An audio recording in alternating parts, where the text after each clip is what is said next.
പ്രിയ വിദ്യാർത്ഥി സുഹൃത്തുക്കളെ, ഏവർക്കും ടെക്സ്റ്റ് ബുക്കിലേക്ക് സ്വാഗതം. ഇന്ന് ഞാൻ നിങ്ങളോട് പറയാൻ ഉദ്ദേശിക്കുന്ന ഏറ്റവും പ്രധാനപ്പെട്ട കാര്യം, പ്രിലിമിനറി സെക്രട്ടേറിയറ്റ് ഒയുടെ ലിസ്റ്റിന് വെയിറ്റ് ചെയ്തിരിക്കുന്നവരാണ്. ഏകദേശം എത്ര പേര് ഉൾക്കൊള്ളിക്കാൻ സാധ്യതയുണ്ട്? അത് നമ്മൾ അനലൈസ് ചെയ്യുന്നത് കഴിഞ്ഞ വർഷങ്ങളിലെ പ്രിലിമിനറി പരീക്ഷയുടെ ലിസ്റ്റും അതോടൊപ്പം PSC പ്രസിദ്ധീകരിച്ച പരീക്ഷാ കലണ്ടറും ബേസ് ചെയ്തിട്ടാണ്.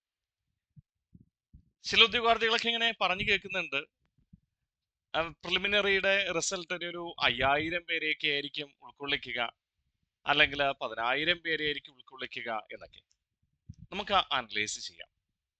സാധാരണഗതിയിൽ നിങ്ങൾക്ക് അറിയാമല്ലോ, കാറ്റഗറി നമ്പർ 2023/587 പ്രകാരം PSC മെയിൻസ് പരീക്ഷ നിശ്ചയിച്ചിരിക്കുന്നത് 21-ാം തീയതിയാണ്. ഇത് കൺഫർമേഷന് ശേഷം പ്രസിദ്ധീകരിച്ച കലണ്ടറാണ് കേട്ടോ.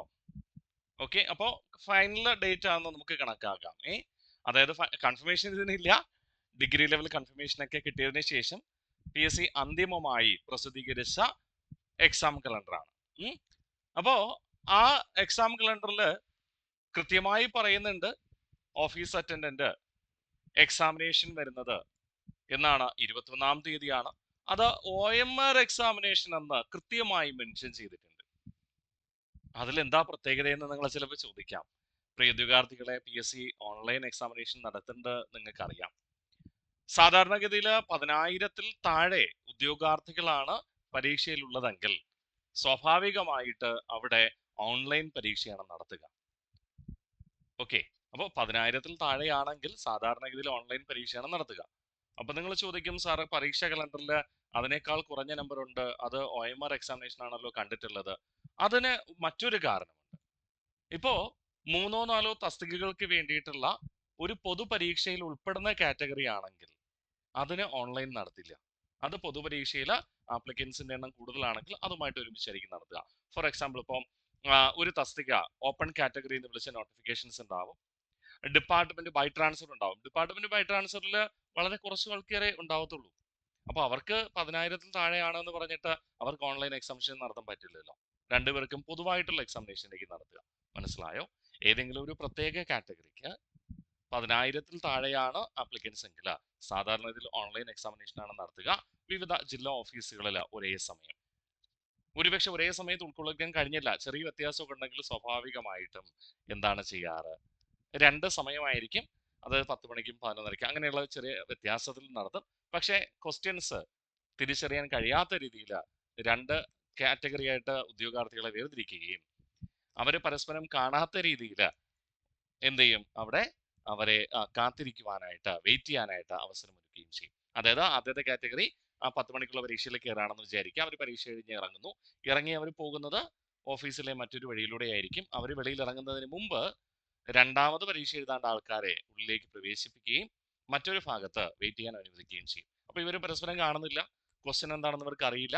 ആ രീതിയിലാണ് തയ്യാറെടുക്കുക സാധാരണ ഇതിൽ. അതുകൊണ്ട് തന്നെ 10,000-ൽ താഴെയാണെങ്കിൽ ഓൺലൈൻ എക്സാമിനേഷൻ ആയിരിക്കും. പരീക്ഷാ കലണ്ടർ കൃത്യമായി നിർവചിച്ചിട്ടുണ്ട്, അത് OMR എക്സാമിനേഷൻ ആണ്. അങ്ങനെയാണെങ്കിൽ ലിസ്റ്റിൽ ഉറപ്പായും 10,000 പേരിൽ കൂടും. ഒന്നാമത്തെ കണ്ടീഷൻ. ഇനി 2, കഴിഞ്ഞ വർഷം നിങ്ങൾക്കറിയാം degree level state level examination നടന്നിരുന്നു അല്ലേ? ലോക്കൽ സെൽഫ് ഗവൺമെന്റ് ഇൻസ്റ്റിറ്റ്യൂട്ടുകളിലെ സെക്രട്ടറി.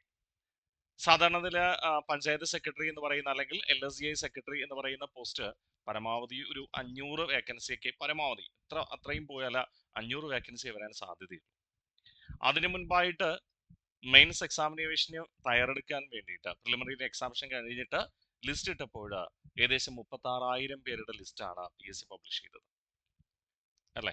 അപ്പൊ സ്വാഭാവികമായിട്ടും അതിനേക്കാൾ കൂടുതൽ വേക്കൻസി ഉറപ്പായിട്ടും വരും.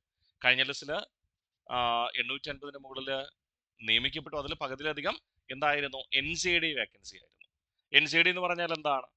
NJD എന്ന് പറഞ്ഞാൽ നിങ്ങൾക്ക് മനസ്സിലാകും, ഒരാള് ജോയിൻ ചെയ്തില്ല, അഡ്വൈസ് കൊടുത്ത് ജോയിൻ ചെയ്തില്ല, അങ്ങനെ പകരം നിയമിക്കപ്പെടുന്നതാണ് നോട്ട് ജോയിൻ ഡ്യൂട്ടി, NJD എന്ന് നമ്മൾ പറയുക. അപ്പൊ സ്വാഭാവികമായിട്ടും ഈ ലിസ്റ്റ് വരാൻ പോകുന്ന സമയത്താണ് വിവിധ ജില്ലകളിൽ LD റാങ്ക് ലിസ്റ്റ് വരിക, LGS റാങ്ക് ലിസ്റ്റ് വരിക. അതിൽ LGS വിട്ടേക്കാം, LD റാങ്ക് ലിസ്റ്റ്. LD ക്ലർക്കായി ജോലി ചെയ്യുന്ന ഒരു വ്യക്തി ഒരിക്കലും ഈ ഒരു സെക്രട്ടേറിയറ്റ് OA തസ്തികയിൽ നിയമിക്കാൻ സാധ്യതയില്ല. അതായത് അവർക്ക് താല്പര്യം ഉണ്ടാവില്ല. കാരണം LD ക്ലർക്കിനെക്കാളും ശമ്പളം കുറവാണ്. LD ക്ലർക്ക് എന്ന് പറയുമ്പോൾ ക്ലർക്ക് തന്നെയാണ്, എന്നാൽ ഓഫീസ് അറ്റൻഡന്റ് എന്ന് പറയുമ്പോൾ LGSന് സമാനമായിട്ടുള്ള പോസ്റ്റാണ് അല്ലെ. അപ്പോൾ ഒരുപക്ഷെ സെക്രട്ടേറിയറ്റ് OA നിയമിക്കപ്പെടുന്ന ഒരു വ്യക്തിയാണെങ്കിൽ കൂടി LD അഡ്വൈസ് വരുമ്പോൾ ടോപ്പ് റാങ്കിലൊക്കെ കിട്ടുന്ന ആൾക്കാരാണെങ്കിൽ സ്വാഭാവികമായിട്ടും എന്ത് ചെയ്യും, അങ്ങോട്ട് പോകാനുള്ള സാധ്യതയുണ്ട്. ശരിയല്ലേ? അപ്പൊ സ്വാഭാവികമായിട്ടും ഈ ലിസ്റ്റിലും കൂടുതൽ നോട്ട് ജോയിൻ ഡ്യൂട്ടി വരും. അങ്ങനെ നിയമിക്കപ്പെടാനുള്ള സാധ്യതയുണ്ട്. അത് നമ്മൾ അനലൈസ് ചെയ്യുന്ന പോലെ തന്നെ PSCയും സ്വാഭാവികമായിട്ട് അത് അനലൈസ് ചെയ്യും. അപ്പോൾ റാങ്ക് ലിസ്റ്റിൽ നല്ലതുപോലെ എണ്ണം കൂട്ടാനുള്ള സാധ്യതയുണ്ട്. ഏകദേശം 2000-ഓ അല്ലെങ്കിൽ അതിനേക്കാൾ കൂടുതൽ അംഗങ്ങളെ റാങ്ക് ലിസ്റ്റിൽ ഉൾക്കൊള്ളിക്കാൻ സാധ്യതയുണ്ട്. കാരണം നമുക്ക് കഴിഞ്ഞ വർഷങ്ങളിലെ കമ്പനി ബോർഡ് LGS പരീക്ഷ നിങ്ങൾക്ക് അറിയാമല്ലോ. ഇതുപോലെ ഏറ്റവും കൂടുതൽ NJD വരുന്ന തസ്തികയാണ് കമ്പനി ബോർഡ് LGS എന്ന് പറയുക. അപ്പൊ കമ്പനി ബോർഡ് LGSലും NJD കൂടുതൽ വരുന്നത് കൊണ്ട് അതനുസരിച്ച് ഉദ്യോഗാർത്ഥികളെ ലിസ്റ്റിൽ ഉൾക്കൊള്ളിച്ചിരുന്നു. അപ്പോൾ ആ രീതിയിൽ ഉൾക്കൊള്ളിക്കാൻ സാധ്യതയുണ്ട്. NJD കൂടുതൽ വരുമെന്ന സാധ്യതയിൽ അങ്ങനെ മെയിൻ ലിസ്റ്റിൽ ഏകദേശം 2000-ഓ 2500 വരെ ഉൾക്കൊള്ളിക്കണമെന്നുണ്ടെങ്കിൽ ഏറ്റവും കുറഞ്ഞത് ഒരു 30,000 പേരെങ്കിലും ഈ ഒരു പ്രിലിമിനറിയുടെ റിസൾട്ടിൽ വന്നേക്കാം. ഓക്കെ, സാധാരണ നമ്മുടെ കണക്കനുസരിച്ച് 30 മുതൽ 50,000 പേര് വരെ എന്ത് ചെയ്യാം, ലിസ്റ്റിനകത്ത് വന്നേക്കാം. ഓക്കെ, എന്തായാലും 10,000-ന് മുകളിലാണ്, അത് ഉറപ്പാണ്. 30,000 മുതൽ 50,000 വരെ ലിസ്റ്റിൽ വന്നേക്കാം. നമുക്ക് പ്രെഡിക്റ്റ് ചെയ്യാൻ പറ്റില്ല, അന്തിമ തീരുമാനം PSCയുടേതാണ്. ഓക്കെ, എങ്കിലും അത്യാവശ്യം മാർക്കുള്ളവര് കൺഫ്യൂഷൻ ഒന്നും വേണ്ട, ധൈര്യമായിട്ട് പഠിക്കുക.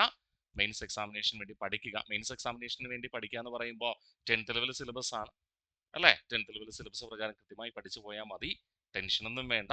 ബ്രേക്ക് വന്നു കഴിഞ്ഞാൽ മറന്നു പോകും. തീർച്ചയായിട്ടും നിങ്ങൾ പഠിച്ച് ഉറപ്പിക്കുവാനായിട്ട് ശ്രമിക്കുക. നിങ്ങൾക്ക് അതുകൊണ്ട് തീർച്ചയായിട്ടും പ്രയോജനമേ ഉണ്ടാവത്തുള്ളൂ. കാരണം എന്തായാലും ഈ സെക്രട്ടേറിയറ്റ് OA പരീക്ഷയ്ക്ക് തയ്യാറെടുത്തുകൊണ്ടിരിക്കുന്നവര് സ്വാഭാവികമായിട്ടും സെയിൽസ് അസിസ്റ്റന്റ് പരീക്ഷയ്ക്ക് തയ്യാറെടുക്കുന്നവരാണ് അല്ലേ.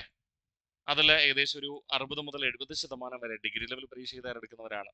അപ്പോൾ സ്വാഭാവികമായിട്ടും കൃത്യമായി പഠനം മുന്നോട്ട് കൊണ്ടുപോകും. പഠിച്ച കാര്യങ്ങൾ റിവിഷൻ ചെയ്ത് ഉറപ്പിക്കുക. അധികം ബ്രേക്ക് വരാത്ത തരത്തിൽ. അത് മാത്രം മതി നിങ്ങൾക്ക് മെച്ചപ്പെട്ട മാർക്ക് നേടിയെടുക്കുവാനായിട്ട്. ഓക്കെ, അപ്പോൾ മറന്നു പോകരുത്, ഇമ്പോർട്ടൻ്റ് ആണ് ഞാൻ ഈ പറഞ്ഞ കാര്യങ്ങൾ. അതുകൊണ്ട് ടെൻഷനൊന്നും വേണ്ട. കാരണം കഴിഞ്ഞ ദിവസം ഞാൻ ചെയ്ത വീഡിയോയ്ക്കകത്ത് കുറേ പേര് കൺഫ്യൂഷൻ അടിച്ച് ചോദിച്ചിട്ടുണ്ടായിരുന്നു, എത്ര പേര് ലിസ്റ്റ് ഉൾക്കൊള്ളിക്കും, 5000 പേര് അത് അല്ലെങ്കിൽ 10,000 പേര് എന്നൊക്കെ പറയുന്നുണ്ട്. എന്തായാലും അതിനേക്കാൾ കൂടുതൽ എണ്ണം ഉണ്ടാകും. ഓക്കെ, എൻ്റെ കണക്കനുസരിച്ചിട്ട് ഞാൻ അനലൈസ് ചെയ്തതനുസരിച്ച് 30,000 മുതൽ 50,000 പേര് വരെ ലിസ്റ്റിൽ ഉണ്ടായേക്കാം. എങ്കിലും അത് 20,000-ൽ കുറയില്ല എന്ന് നമുക്ക് ഉറപ്പിക്കാനായിട്ട് കഴിയും. ടെൻഷനൊന്നും വേണ്ട. അപ്പോൾ മാർക്ക്, അത്യാവശ്യം മാർക്കൊക്കെ ഉള്ളവര്, ഫൈനൽ ആൻസർക്ക് വെച്ചിട്ട് അത്യാവശ്യം മാർക്കൊക്കെ ഉള്ളവര് കൃത്യമായി പോവുക. ഞാൻ കട്ട് ഓഫ് പറയാൻ എനിക്ക് അറിയില്ല. കാരണം നോർമലൈസേഷൻ വരുമ്പോൾ സ്വാഭാവികമായിട്ട് അതിൽ വ്യത്യാസം വന്നേക്കാം. അതുകൊണ്ട് ഞാൻ കട്ട് ഓഫ് പറയുന്നില്ല. ഓക്കെ, അപ്പോൾ തീർച്ചയായിട്ടും നിങ്ങൾ പഠിക്കുക. മറ്റു പരീക്ഷകൾക്ക് വേണ്ടിയിട്ട് ഒരുമിച്ച് പഠിക്കുക. എന്നാലും മറ്റു പരീക്ഷകൾ ഇതേ സിലബസിലുണ്ടല്ലോ, അത് പ്രകാരം പഠിക്കാനായിട്ട് ശ്രമിക്കുക. തീർച്ചയായിട്ടും നിങ്ങൾക്ക് പ്രയോജനം ലഭിക്കും കേട്ടോ. അപ്പോൾ നിങ്ങൾക്ക് 10th ലെവൽ പരീക്ഷയ്ക്ക് റിവിഷനും വേണ്ടിയിട്ട് 2 കോഴ്സ് ചേർത്തിട്ട് നിങ്ങൾക്ക് രാജേഷ് എന്ന കൂപ്പൺ കോഡ് ഉപയോഗിച്ചുകൊണ്ട് 999 രൂപയ്ക്ക് പർച്ചേസ് ചെയ്യാം. സാധിക്കുന്നവർ പ്രയോജനപ്പെടുത്തുക. ഓക്കെ, അപ്പോൾ നിങ്ങളുടെ കയ്യിലുള്ള മെറ്റീരിയൽ ഉപയോഗിച്ചുകൊണ്ട് നിങ്ങൾ വർക്ക് ചെയ്യുക. ഒരു പക്ഷേ നമുക്ക് ബുദ്ധിമുട്ടാണ്, അങ്ങനെ ഞാൻ സ്വയം പഠിച്ചിട്ട് എത്തുന്നില്ല എന്ന് തോന്നുന്നവരൊക്കെ ആണെങ്കിൽ നിങ്ങൾക്ക് പർച്ചേസ് ചെയ്യാം. ഓക്കെ, അപ്പോൾ സാധിക്കുന്ന എല്ലാവരും പ്രയോജനപ്പെടുത്തുവാനായിട്ട് ശ്രമിക്കുക. എന്നെ GK മാത്രം മതി, ബാക്കി എനിക്ക് ലാംഗ്വേജും മാത്സും ഒക്കെ ഓക്കെ ആണെന്നുള്ളവര് നിങ്ങൾക്ക് രാജേഷ് എന്ന കൂപ്പൺ കോഡ് ഉപയോഗിച്ചുകൊണ്ട് 999 രൂപയ്ക്ക് ഈ കോഴ്സ് പർച്ചേസ് ചെയ്യാനായിട്ട് കഴിയും. ഇനി കറണ്ട് അഫയേഴ്സ് മാത്രം എനിക്ക് അന്തിമമായിട്ട് റിവിഷൻ ചെയ്താൽ മതി, ബാക്കിയെല്ലാം എനിക്ക് ഓക്കെ ആണെന്ന് തോന്നുന്നവര് നിങ്ങൾക്ക് എന്ത് ചെയ്യാം, കറണ്ട് അഫയേഴ്സ് കോഴ്സ് രാജേഷ് എന്ന കൂപ്പൺ കോഡ് ഉപയോഗിച്ചുകൊണ്ട് 399 രൂപയ്ക്ക് പർച്ചേസ് ചെയ്യാം. ഞാൻ മലയാളിയാണ്, കേരളീയനാണ്, പക്ഷെ മലയാളം എനിക്ക് ബുദ്ധിമുട്ടാണ്, അത് മാത്രം എനിക്ക് പഠിച്ചാൽ മതി, ബാക്കി എല്ലാം എനിക്ക് ഓക്കെ ആണ് എന്ന് തോന്നുന്നവരുണ്ടെങ്കിൽ നിങ്ങൾക്ക് മലയാളം മാത്രമായിട്ട് പർച്ചേസ് ചെയ്യാം 499 രൂപയ്ക്ക് രാജേഷ് എന്ന കൂപ്പൺ കോഡ് ഉപയോഗിച്ചുകൊണ്ട്.